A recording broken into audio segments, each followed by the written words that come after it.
So now let's see how we can export saved passwords from Microsoft Edge. So to do that, you need to click on the three dot button and then you need to go to settings. So once you go around over here, you can go around onto the left hand side onto profiles and then go around onto passwords.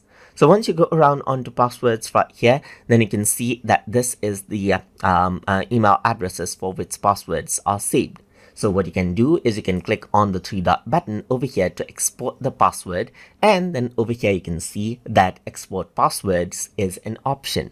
So if I were to go around and click right here, then you get an option to export passwords, and it says your password will be visible to anyone who can see the exported file.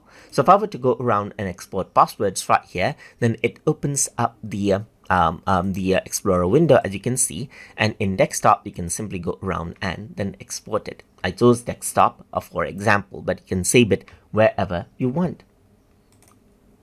So now, as the password is exported on the desktop, you can see the CSV file over here. So I'm just going to go around and open up this file over here, just like this, by using Excel.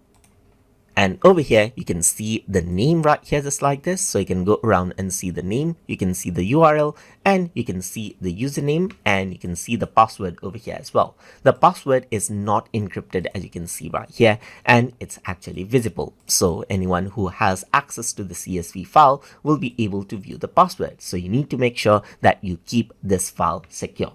So that is how you can export out saved passwords from Microsoft Edge. So I hope you guys learned something as always. And as always, please like, comment, share, and subscribe.